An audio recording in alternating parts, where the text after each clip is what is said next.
Entonces, las expresiones for son útiles para hacer consultas, pero como vimos ahorita, las consultas fueron como con hartos generadores y con hartos filtros, no con uno solo. Entonces, vamos a ver en específico cómo se traduce una expresión for, qué está haciendo Scala cuando yo le escribo una expresión for.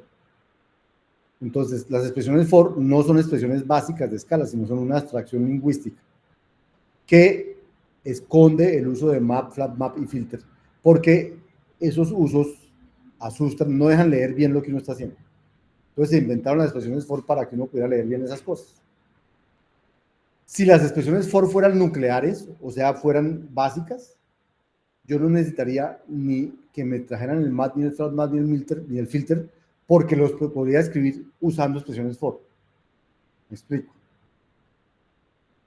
Si yo quisiera definir el map, entonces el map sería para cada elemento de la colección, coleccione f de x. Y eso me vuelve lo que vuelve el map. Si yo quisiera hacer el flat map, entonces diría para cada elemento de la colección XS y cada elemento de la colección Y, y cada f de x devuelva y y recolecte el y ese sería el flat map. Y si quiere hacer el filter, diría para cada elemento de la colección, filtrelo con p. Y si pasa el filtro, revuelva x. Entonces, si las expresiones for fueran nucleares, o sea, fueran básicas en el lenguaje, yo podría expresar el map, el flat map y el filter usando expresiones for. Pero las expresiones for no son el elemento básico del lenguaje. Los elementos básicos del lenguaje son las funciones map, flat map y filter. Entonces las expresiones for, como no son básicas, tienen que ser, son una abstracción lingüística. Quiere decir que yo puedo escribir for, pero por debajo lo que pasa es otra cosa. Lo que pasa es la traducción. Entonces, ¿cómo hace el compilador de Scala para traducir las expresiones for en términos de map, flat map y filter? Hace lo siguiente. Si hay un solo generador, para x en E1, yield E2, entonces él lo traduce facilito.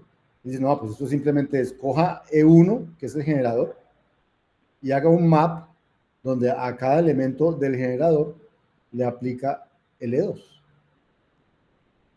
O sea, un for así es un simple map. E1.map x en E2. Pero no, si es un for que tiene un generador y un filtro, y luego tiene más generadores. Entonces, ¿qué hace Scala? Entonces dice, es fácil.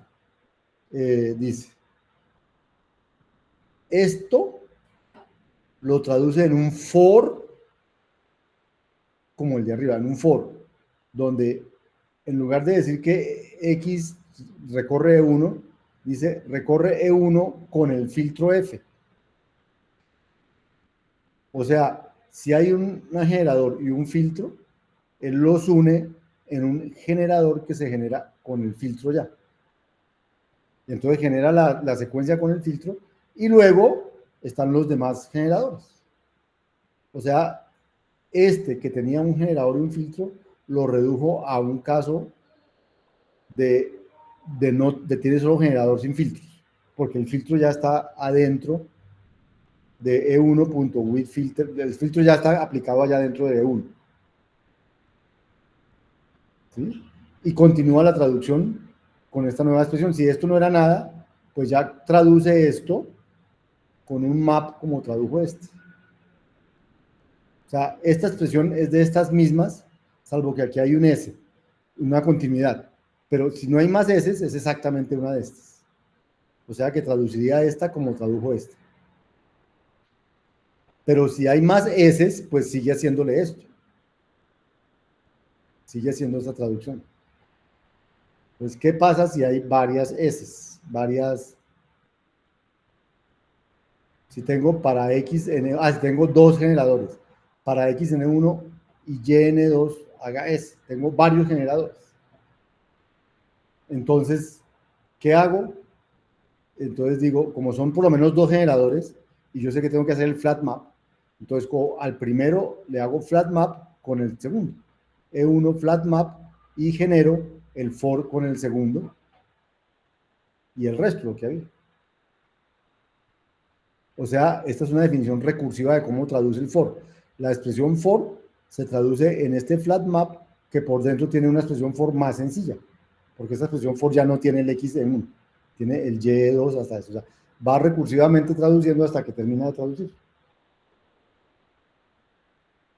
Así se traducen las expresiones for. Entonces, por ejemplo, el ejemplo que hicimos antes de para i de 2 hasta n, para j de 1 hasta i, si es primo i más j, recolecte la pareja ij, se traduciría, coja este 2 hasta n, es este por el cual la colección de los i, entonces dice la colección de este punto flat map, porque son dos, i y j, ¿cierto?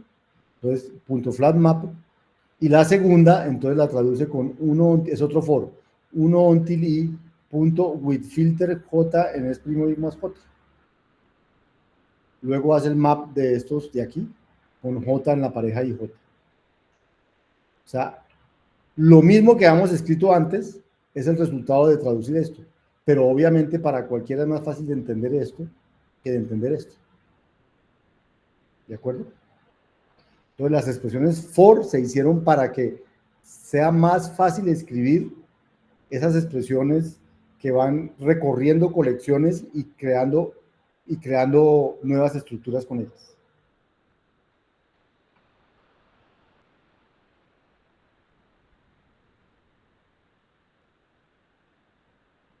Más o menos.